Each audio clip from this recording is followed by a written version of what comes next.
Today is very cold. It's just a little above 38 degrees Fahrenheit, and the bees have woke up. It's February 13. They're out getting a flight because they've been cooped up for a very long time. And it's been cloudy and very cold for over 2 weeks. And I'm actually surprised they're flying right now. It's so cold. But anyway, what I made the video for was to let you all know the best system to keep honeybees. I use a brick system and a thumbtack system.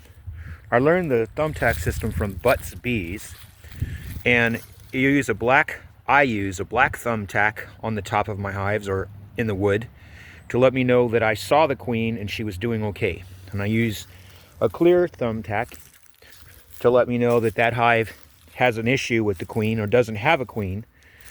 And I use the bricks to let me know a lot of things. If the brick's standing up, right now it means that hive has just recently been moved. And if the brick is laying flat this time at this moment, it means that was hives that were already here. But during the summer, I will write down, in the spring, during the bee season and fall, I will write down what the bricks positions mean, and I'll know what it means for each hive. Now, I don't use a number system because let's just say that I've got them all numbered perfectly in order, and I always work the bees from behind them. I don't work them in front, so that's why I have them all facing the same, and I like to face my bees southeast so they can wake up in the morning and get to work early. If I face them to the west, they don't wake up as early because they're not facing the sun on the opening. But I like to, during the spring with the brick, I'll leave it standing up if everything isn't perfect with the hive, and I'll leave it laying flat if everything's going perfect with the hive. And you can even turn the hive brick. Lengthwise means something, and then going wide against the hive means something, and going, like, for instance, long ways like this means something, and then turning it this way would mean something. So that's what you do. They're just things you can do. But leaving a number doesn't work because during the spring you're going to get a lot of swarms. And let's just say I have a swarm in a tree, and I use that to catch my swarms, that basket up there. And I can extend that pole.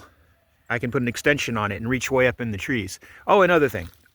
I don't have any problem with bees being kept in the shade. Now, I've been keeping bees since the 1970s. And I was here before we had varroa mites, when we only had the tracheal mites, and we didn't have hive beetles, and we had different colors of actual worker bees. Now we only have the queens that are different colored because so many people are buying Italian bees because that's what produces early in the springtime, and producers want to have a mass of bees to sell, so they sell only Italian workers, and to get that they have to have a whole lot of Italian queens because the dark natural temperate northern climate bees don't actually have a lot of young brood early in the spring, certainly not enough to sell. And so that's what why our bees no longer are all black or have any differences. I can go to just any hive and show you what I mean. See, this queen is black, but you see there's yellow in the workers. That's because the majority of drones, and the queen can mate to at least 30 drones, maybe more. And the male bees are usually Italians because most beginner beekeepers are buying bees and they send them Italian queens. So in order to keep just the black bees we used to have, you'd have to be isolated. And I'm pretty isolated, but I still can't do it because they fly a long distance. The drones do. The queens don't. It's a myth what they tell you, a lot of stuff. The queens don't fly long distances. I know this, regardless of what books have been saying. And there are no drone congregation areas. The drones go find the beehives. And they do this around noon, and they search for the queens inside, and they'll find it's a mated queen. They'll just drink the nectar and then move to the next hive around noon, and then they just move around. Drones drift, and they can fly for miles, and their eyes are specially designed to search out where bees are flying, and they follow them home, and they go in there and drink, because you're not going to see a drone go to a feeder, and an outdoor feeder, and collect pollen, and you're not going to see a drone collect nectar from an outdoor feeder. They only feed inside the hives. And until there's a problem with supplies, every beehive will welcome any drones, because I've done this. I put white out correction paper, typing correction, and I put it on the drones and watched as only from one beehive within 2 hours, between the hours of noon and 2 o'clock, or it was 11 a.m. and 2 p.m., there were white drones going in every single hive, in and out. But then it all stops around 2, and they stop. It looks like a frenzy of robbing around that time during the swarm season, because the drones are actively searching for queens that haven't been mated yet. And then when they get in there, they drink as much nectar as they can, and then they fly up and chase her out. There's no way that a queen could outfly a drone and make it to a so-called 6 to 10 to 12 mile away drone congregation area. It wouldn't happen, and it would be stupid, because there'd be no chance for her surviving. The drones now, they're plentiful, and they can fly all over the place, but they don't go hang out like a bunch of LGBTQ plus people in their little drone congregation party and just wait for queens to come to them that haven't been mated. That would be stupid. Why would they do that? They say they do it because they don't want to be inbred. Like they actually think about stuff like that. But anyway, the truth is they fly from hive to hive. They don't waste time up in the sky for any reason. They're going from hive to hive. They might search out and look, just like any other male animal would do. They search for the hive that has an unmated queen. And as soon as they find one, they follow her up. And you can see it becomes a swarm. And I've got a lot more bees in the spring than I do right now, because this is late winter. And oh man, look at that. Sorry about that. I had to straighten that up. Anyway, this is late winter, and all my bees have survived so far. But it's still early. We don't know yet what's going to happen, because winter's not over. We're going to be 8 degrees Fahrenheit sometime here in the next week. And as you can see, we're definitely in winter. There's not a sign of any life yet. Everything is dead and dormant. The only thing the bees have to eat, I've given them some pollen, but they haven't been able to come out and get it. It's artificial pollen, which doesn't supply enough to get the queen to doing laying. They eat it, but it just satisfies them. I don't know what it does for them. I've been doing that a lot, but I'm not even sure if it does any good. I know that it does attract hive beetles, and I know that it does. There have been instances where a neighbor of mine, actually miles away from me, fed his bees very finely powdered corn flour, and they took it really well and covered their hive completely with it on a warm February day. And it all molded inside the hive and killed the bees. So they'll take stuff and pack it that they don't really need. And there's been research that says that stuff works, that pollen sub works. But I'm just going to hope it does, because I don't have anything else. I'm going to be feeding them pea protein, because I got some of that cheap. I'm already feeding them Ultra Bee. Okay, it's getting so cold they're starting to go back inside. But anyway, I've been doing a lot of random talking here. Millions of subjects at once, because I'm talking to nobody but myself, and I don't have anybody to converse with. But I don't use the number system at all. It just doesn't make any sense. If I was to number each of these hives all the way down the line, and by catching another swarm, I'd have to suddenly change that number, and then I'd be losing 2 or 3 hives by spring, so I'm going to be losing a lot of numbers, and it would just be a big mess up of a whole bunch of different numbers. It wouldn't do me any good. It's better just to have them all random, and just remember them by the bricks and the thumbtacks. And when I have a really special queen, I can actually write on the top of it what I saw, like whatever it was. You write it on the top, and that'll help. But I move bees, I move queens, I move things around. Like that hive might be very weak, and I'll move it over to that hive that's too strong in the spring, so it doesn't swarm away and doesn't end up becoming weak when it's loaded with honey. And I'll just do a lot of things to move them around, so numbers wouldn't do me a bit of good. They just change too much. And I have successfully made everything into mediums. And every beehive you're looking at has natural comb inside of it. I don't have anything else in there. Just natural comb that they've made themselves. I was even offered a really good deal on some plastic combs, but I'm not going to use those because I want my bees to make the size comb that they're supposed to make. And it's up to them. And I use a knife to excise comb that isn't formed properly, and I believe that contributes to their health. And as far as keeping mites away, there are no people that I know of that aren't treating somehow, some way to keep their bees successful for decades. Because there's too many types of mites are coming. Like they think the Trophilapis, whatever it is, Tropilapsis is coming. Another kind of mite that's generally a tropical mite, and it doesn't take kindly to a brood period that is ceased. The bees that I have, they stop breeding. The queen stops laying eggs when the pollen stops coming in and the days get short. She stops laying eggs when the temperature is cold and all the workers are clustered inside of the cells to try to keep warm. She doesn't lay anymore. But some of the Italian bees continue to lay during this time, and they get they consume all their honey and they don't survive as well. And I don't know why. Oh yeah, the Trophilapsis can't survive when there's no brood, but the Varroa can. The Varroa can walk around when there's no brood and just wait for a while, wait a few weeks, and still survive. But Trophilapsis can't. And the tracheal mite, which used to be a serious problem for me back in the 1980s, it was a very bad problem during the wintertime when the bees clustered. It went from one spiracle in the bees to another spiracle in another bee and spreads. It chokes the bees to death. But we don't have to worry about the tracheal mite now because we treat for the bees. We treat for the other mite, the Varroa destructor mite, which is a mutated form of the Varroa jacobsoni mite.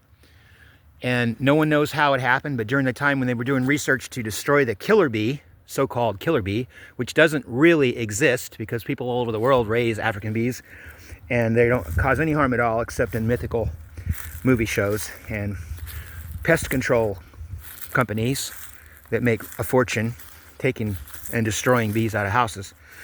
Anyway, they were trying to destroy the killer bee, so a lot of research was going into the funding.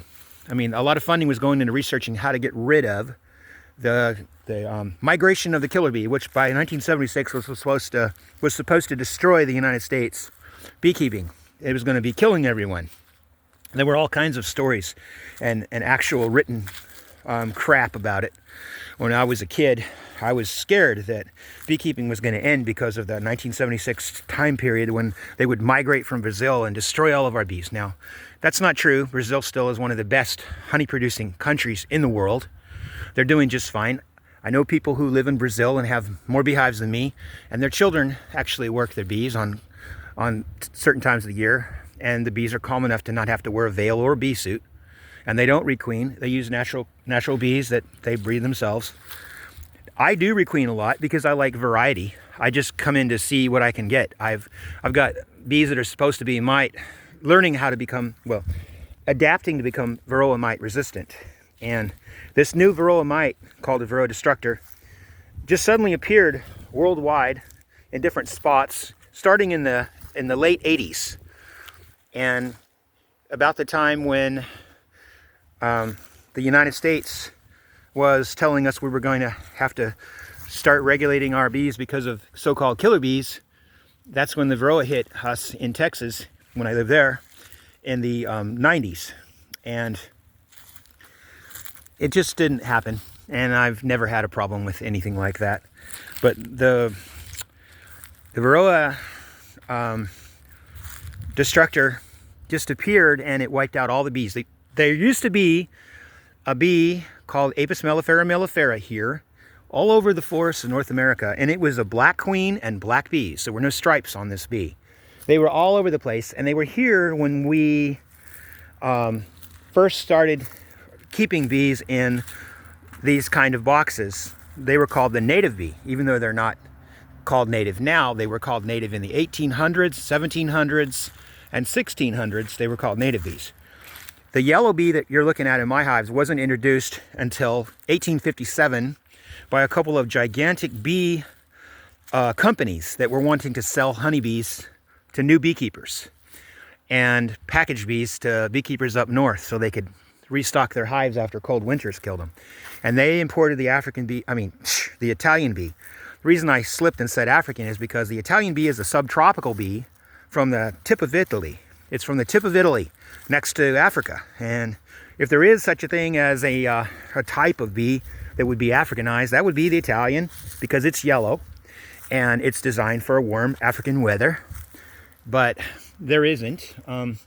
All the bees that we keep here in the US, Mexico, Brazil, Canada, they're all Apis mellifera honeybees. Even the so-called African bee is an Apis mellifera bee.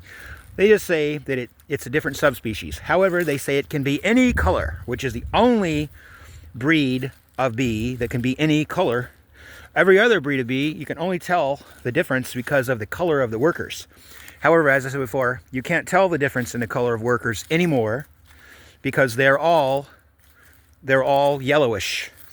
But back in the 70s, when the Sears and Roebuck catalogs sold bees, I could buy all black bees with an all black queen.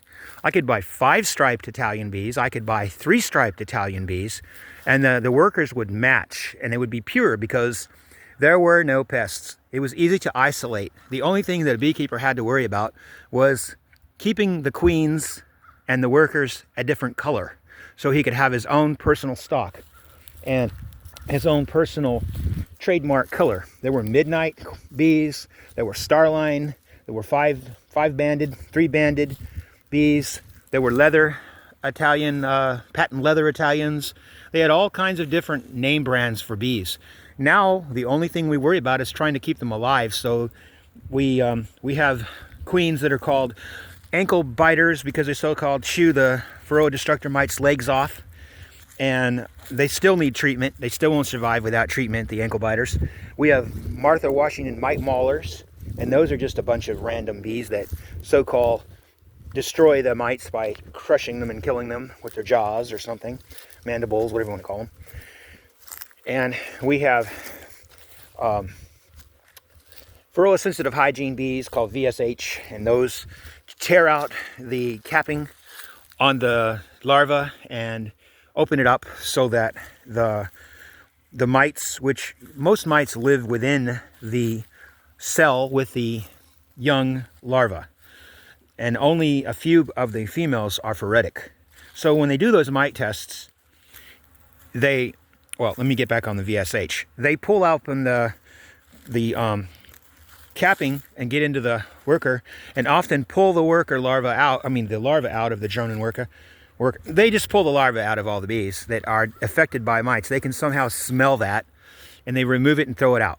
Now, most all bees do that. I've never had a beehive that didn't do it, and the reason I know that is I've treated with an overdose of Apigard, which is thymol gel. It's essential oil of thyme in a gel matrix, and I put it on before the temperatures reached 85 degrees Fahrenheit. But we got a very bad heat spell that suddenly occurred, as is the weather these days, in modern times. And suddenly the temperatures were in the 90s, which is bad when you're using essential oil of thyme. It increases the potency, and it killed some of the larvae within the cells of the bees, and all the beehives were pulling the dead larvae out and throwing them out in piles. So that's how I know that all bees are automatically hygienic. But what they do is they freeze some cells with dry ice or something, and then they watch and see which bees pull out the most larvae, and that's the ones they want to breed from, the ones that clean dead cells out better. But then again, here's the problem. As soon as the queen goes out to mate, she mates with so many random drones all around the area because the drones are so random coming into your hives around noon during the spring season, mating season, and they mate with so many you can't keep them pure. I tried so hard to keep just black queens for so many years. Black queens, because I know that black absorbs heat, and black makes the bees like this more likely to fly in cooler weather, and yellow reflects heat and makes the bees more likely to fly in hot weather.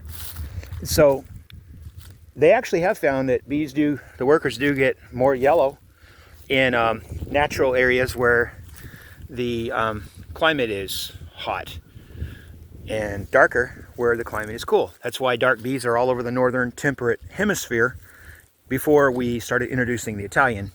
Anyway, there's just so many things to say at once. The black bee we used to have here disappeared in the 90s. Just all of a sudden, there were no more black bees in the woods because no one was keeping them in their hives. They always wanted to buy the cheapest bees, and they always wanted to sell the bees that produce the best. So overwhelmingly, the yellow Italian bee is out producing sellable bees than the dark bees. So everyone buys queens of Italians so they can sell bees. Now to sell a queen, that's different. You can sell a queen that's any race. They're not actually races, they're just subspecies of the same race. They're all Apis mellifera. And you'll find conflicting information on the description of these bees. They'll tell you that a Caucasian queen is black and that the workers are black. Then they'll say the Caucasian is gray and the queen is black. And then they'll say the carniolans are black queened or brown queened, and the workers are gray. But I haven't seen any actual consistency to any breeds. Every company that I've ever ordered from, every queen breeder ever ordered from, I will be told something and I will get something else. I was told, oh, all my Russian bees, they're black and they're mostly a Caucasian and the queen will be black. I ended up with a yellow Italian queen that had yellow Italian workers, and that was Charlie Harper from Louisiana, the one that took over the old Russian bee yard, which used to be called Yugo Russian queens. I bought those, and that was in the 90s. The Yugo from Yugoslavia, before we got these Russians, the Yugoslavian queens were black, and their workers were, all of them were gray. There was no yellow on any of the workers. And they were really nice bees because they were so much different than the bees that I see nowadays. I have not yet in the year 2000s seen anyone who has worker bees a different color than the common yellowish color. I haven't seen anyone with solid gray worker bees anymore, or solid or black bees in North America anymore. They are all random mutts. And you can tell by the foragers, the worker bees, not foragers, you can tell by the worker bees that come out of the hive. Now, foragers, that's the last stage in a bee's life. The first stage in the bee's life is nurse bee. As soon as it hatches, it starts taking care of the sisters and brothers that are next to it. Immediately starts working, taking care and being a nurse. And then as it gets older, it starts to watch the front door, become a guard. And then after it becomes a guard, then it starts to become a forager as it learns its area. And then when it's old and dead, it dies as a forager. When there's something wrong with the queen and she's not laying, the foragers really don't need to forage anymore. So they all go back to being guard bees. And that's one reason why a lot of bees will suddenly become extremely agitated, because the queen is laying less suddenly, and you've got a major population, and then they have no other job but to become guard bees again. So instead of having 12 to 14 guard bees in front of the door, you've got everybody in the hive, including the nurse bees, with nothing to do. No brood to take care of, and there's nothing to do but be a guard bee. And they only need a certain amount of nectar and pollen when there are no brood to feed. So the bees want to be busy. They want to do something. So that's what they do. They start doing the job that they can do that's beneficial. And when there's something wrong with the queen, they get aggressive because they know something's wrong. They can tell, and they need to protect it. Now see, everything looks good here, but you don't know until you go inside the hives. And I'm not going to go inside the hives when it's cold and disrupt them, but I am going to take that cap off the top, and I'm going to look and see if I still have sugar cubes in there. I make sugar cubes much easier than other people do. I just take the sugar, regular sugar, whatever I can get cheapest, doesn't matter. And I find a container that maybe had some berries in it or some tofu or something like that. I don't throw those away. I use them to grow seedlings for the garden, things like that. I stack them up, and when they get too many, I throw them away. But I don't pack the sugar. I just put the sugar in there, and then I spray it with a mister till it's a little bit wet with water, and I leave it sit for a few weeks. And then it's mold. It's in a mold. The plastic container becomes a mold. Ooh, there's a couple birds in this cold. Already bluebirds are mating below my swarm basket. I got a lot of bluebirds because I have a lot of dead trees. I like to leave snags in my forest. And also the bluebirds, I've noticed, have started nesting in the bamboo forests. They make nests among the thick boughs of the bamboo because it's the only thing that's real thick and green this time of year. And it offers protection against everything. Owls can't see through it. It's warm and cozy. And there's a lot of insects in there to eat. Bluebirds like insects. I don't think I've ever seen one come to a feeder of grain yet. Well, this movie is going to take a long time to download, and probably only a few people will even watch it. But I can keep it for my records. And I jibber-jabbered a lot because there's a lot of stuff I want to save, and I haven't said everything. But I just want you to know there's a lot of crap out there that isn't true. One, keeping bees in shade will prevent hive beetles. 100% wrong. As a matter of fact, when it gets to be summertime and it's really hot, the African small hive beetle gets more active and flies better in the heat. And it loves it when a hive is in full sun because all the bees are now actively fanning the hive to keep the comb from melting when it reaches the 90 Fahrenheit and above. Meanwhile, while they're all outside the hive trying to keep the brood from going through a meltdown, the hive beetle has a free run where it can lay eggs all over the hive. But meanwhile, if you have it in partial shade, that hive is cool, and a lot of bees are still inside the hive because they don't have to go out. They have to abandon their hive during the heat or they'll melt the colony, because when a bunch of bees are in the hive, it's in the upper 90s. 94 degrees from what I think I remember. I don't remember. It's about 94. Pretty sure. Anyway, so partial shade doesn't make any difference. It helps because the bees don't have to fan as much. But the only thing wrong with deep shade is that it's hard to see the queen and the egg. It's hard to see the eggs. You need the sun sort of over your shoulder to see the eggs. And so if you're not getting sun, it's harder to find whether your queen is healthy or not. And so I like to keep them in the sun for the reasons that I need to be able to see the eggs. But I have seriously had a lot of experience with small hive beetles because I have I'll just show you.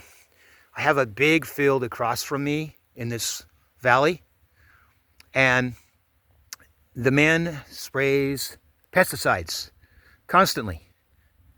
All it is wild grasses, and he doesn't want any bugs.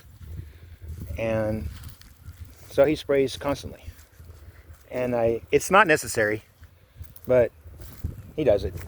And it's killed bees on me. It's killed the entire nest of bees before.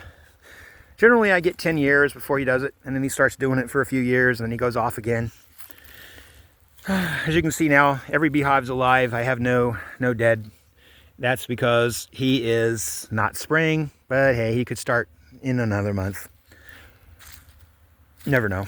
The sprays in the USA are completely unregulated. You can spray whenever you want. He sprays in the middle of the day. Starts first thing in the morning, sprays all day whenever he feels like it. Uses a fogger that sprays up in the air even though he's spraying a grassy field. Nobody cares. Nobody cares at all. You can't stop him. That's a fact. No one's ever been in trouble. And of course the herbicides are hormone disruptors, and everybody uses herbicides. My highway department even sprays them during the winter, pre-emergence and stuff like that, because they don't want to have to mow very often. So they spray and keep it dead and yellow as often as possible. Let's see. Try to talk fast. Try to get a lot of info. Anybody that is watching, what I say is not guesswork. I'm telling you the truth. There aren't any drone congregation areas. The queens are the weakest flyer in the hive. She can't fly as well as the workers. She can't fly as well as the drones. You can easily catch a queen in midair with your hands, even if you aren't capable of catching a fly with your hands. They're very slow flyers. There's no way they would fly miles and miles away to get mated, when it wouldn't be necessary anyway, because every hive has drones in it during the time of queen breeding. Even the smallest of hives, there are drones that randomly fly in and out of those.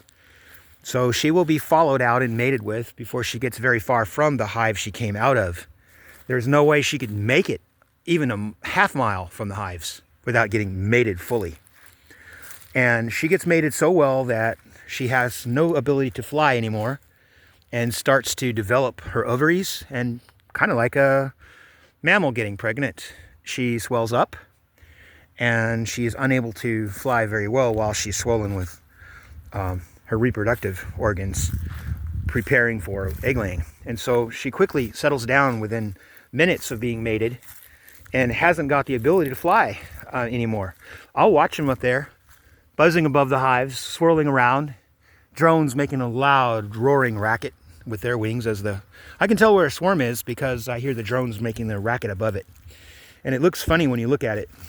You kind of see the little zigzaggies going on around the actual swarm.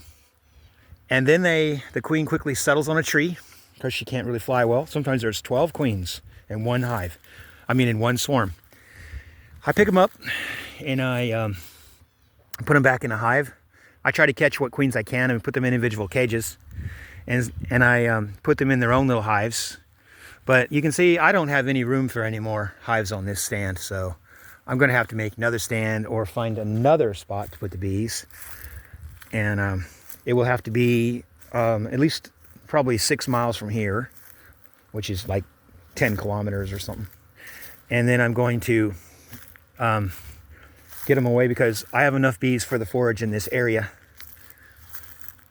And I'm going to try something new this year. Hopefully, I'm going to try trapping pollen. I invested in some pollen traps and I want to do that. But I don't know for sure how that's going to work out. I did it last year and it was very difficult. There was a drought going on and that made it really hard because the bees needed what they had, so I couldn't do it very long. I did it a few days. It was enjoyable. The pollen was delicious. And the pollen that comes from a natural beehive in the forest that has freshly come out of the hive and is frozen tastes much better than pollen coming from a commercial beekeeper that's raising them on corn pollen or sunflower pollen or soybean pollen or whatever from one monocrop. Or almond pollen. I don't know if they even do that early. But you'll get better pollen from a forest where the bees are collecting a large variety of pollen. Now another thing, bees don't collect, each individual bee does not collect multiple pollen. A hive might collect all kinds of multiple pollens, but a honeybee itself only works one variety of pollen while it's working, and it only works one variety of nectar while it's working.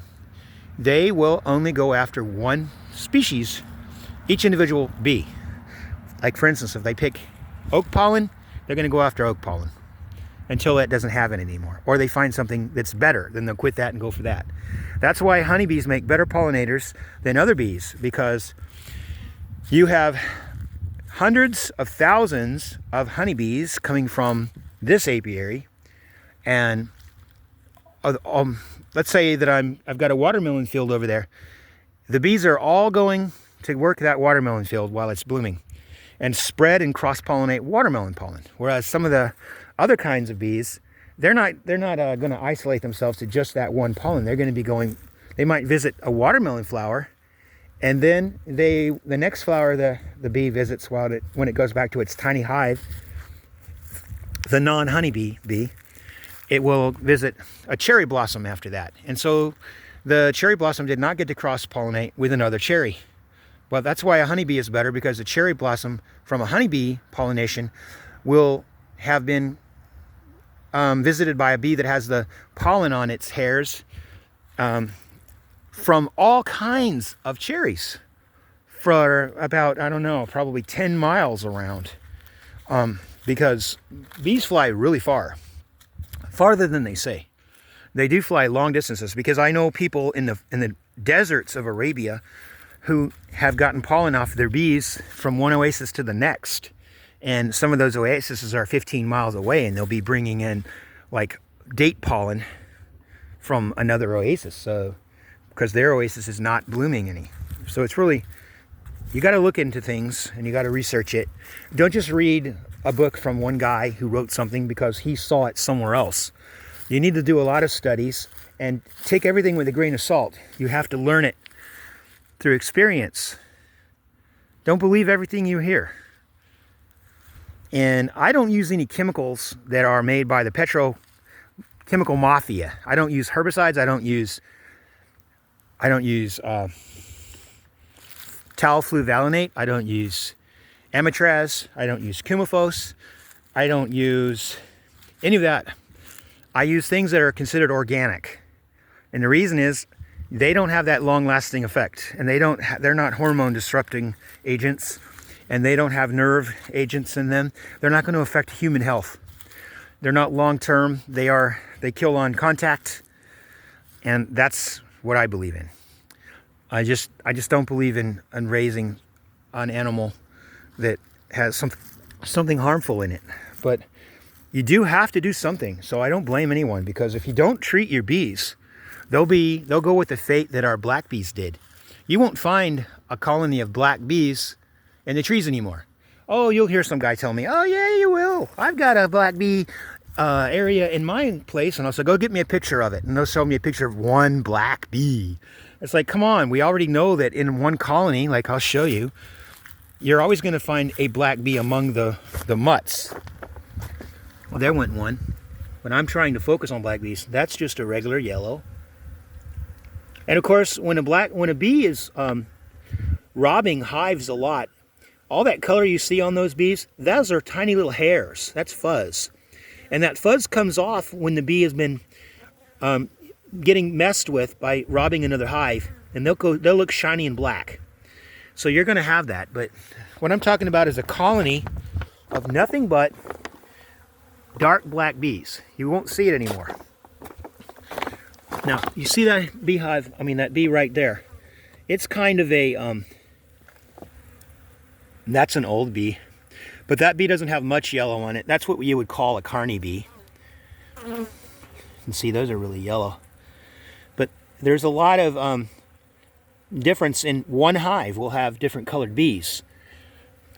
That's because they're mutts. Their queen has mated with so many different kinds of drones.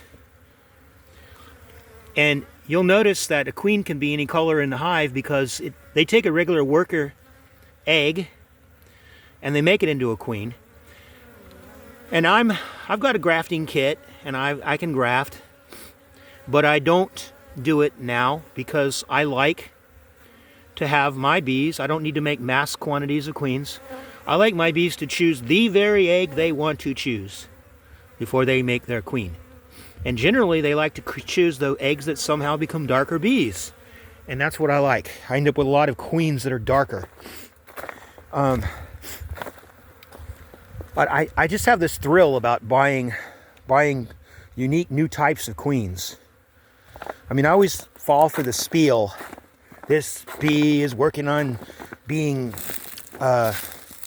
mite resistant. And it can do this and that. And this bee comes from Slovenia. And this bee comes from Russia. I just love that. This is from Yugoslavia. And then I like to just put them in there and see what happens. But lately, in the 90s, since the 2000s, all the workers look like this no matter what queen I ever buy. They all look just like that. I can buy a jet black that's supposed to be a purebred Caucasian, and it has these bees. No matter what company that I've gone to. See, that's propolis because they want their little lip closed. So I got to fix that for them. It's not good right now. I'll leave it alone because it's stiff from being cold. Cold weather makes propolis stiff. Propolis is tree sap that they collect from various trees, and then they put it on the same part that they put the pollen in. They'll come in with this real shiny looking pollen, and that's propolis. Anyway, I'm very grateful that so far all of my bees are alive so far. But like I said, it's very, very early. And you'll have to, people say, oh, don't feed them sugar because if you feed them sugar, they will have sugar in their honey. Well, I hate to tell you this, but it would cost a fortune to feed them sugar and sell honey because, well, the bees eat a lot. Just to keep my beehive here happy, it would take 30 pounds of sugar. Just to keep them alive, it would take 30 pounds of sugar if they didn't have anything else to eat, just for a few weeks in the summer. And they wouldn't put it in, they wouldn't have any extra surplus. I would have to feed them hundreds of pounds to get extra surplus. And then up above in the upper boxes, which aren't on there yet, I mean, I have these things sometimes stacked up 7 feet. They would have to have hundreds of dollars just to make a few quarts of extra surplus. It's necessary for them to go out and collect their own nectar to produce a surplus. But during the summer, you should not be feeding your bees sugar unless it's a drought and their lives depend on that, because it causes robbing. The bees will start, they'll think there's a nectar flow on that there isn't, and they'll not guard their own hive entrances, and they'll fly out to my open feeder, and then their own hives are not guarded because they think there's an actual nectar flow on. Of course, it won't be enough to provide everybody with food, all of them. So they'll all get out there and start looking, but not all of them will find the feeders, but they'll start finding the open entrances of the bees that have found the feeders, and then they start fighting in the front, and then you have to reduce the entrances. And also I see people opening up the, oh look, a bluebird is eating some of the dead bees. That's nice. Anyway, you'll find that opening up the bees in a drought is really bad, because as soon as you break those seals, the other bees will smell that, and they'll go in there and start robbing that hive out. Bees get very aggressive to each other during a drought. As far as aggressive bees also, people will freak out when a beehive gets aggressive, like, oh, I've got to requeen that beehive. And you know, I have had certain times of the year when honeybees, the whole apiary is just very, very aggressive. I never wear gloves. I rarely ever even wear suits or a veil. But there are times when the whole apiary becomes extremely aggressive for no reason. And I don't have to do anything at all. The beehives just calm down all at once. Just put up with it. The worst that can happen if you just neglect an angry hive and leave it alone is that it's going to swarm. And if it swarms, it makes a new queen. And it fixes everything that was bad. And the new queen will go out and show mate with 30 or so males of different various hives. And bees, I'm going to tell you, they're all naturally gentle. All Apis mellifera bees are naturally gentle if you leave them alone and let them mate with what they want. All a beehive really wants to do is produce enough honey to survive the dry spells, the cold spells, the rainy spells, and live. They don't want to hurt things. I'm standing in front of all these hives in the middle of winter. They're flying. I haven't had one sting. I've had my face right next to them. I'm proof. And my bees are random, and I've always kept bees randomly. I've never actually had any pure stock of anything. They're all open to fly up and mate with whatever they want to mate with. Any other Apis mellifera subspecies there is. And as I said before, all subspecies is like humans. It's different hair color. That's all. They're all about the same size, which is another subject. When the USDA first started picking on people about, oh, the African bee invasion, they said you could tell an African bee by the size of it. And the test was called FABIS test, Fast Africanized Bee Identification System, FABIS. And they would go to your bees in South Texas, where I lived. They would measure your bees. And if they were small, they would kill them. And the reason is, if you're not using foundation that's purchased, which is unnaturally large, and you're letting your bees use the bee size comb that they want to make, which is small, you will 100% of the time end up with small bees. And that's the truth. And so that's how they used to test them. Now here I have a mouse problem. What I did do, this year I did not put any mouse guards on my hives. I wish I would have now. I was going to see what happens. But you see that stuff right there? That is sawdust chips and chewed up bees. That's bad stuff. And there's a little sugar there from the sugar cube I have in the top. I've got to go back in the back. I think I've got a real problem. There's always something, always something. Yep, I'm going to show you this. This is proof I've got a mouse in the hive. You got to look for stuff like this. You see, I've got screen bottom boards. Now that's going to tear up my combs. So I'm going to have to go into this hive. Now, because of that, I'm going to put this brick sideways. And I'm going to put another brick like that. And see, that's different. So now I know that this is the beehive out of all of those that has a problem. So that's what I use. And so I know that's a mouse problem. Just to make sure that I know, real bad about putting my fingers in front of this screen. I'm not a good camera person. I don't even know how to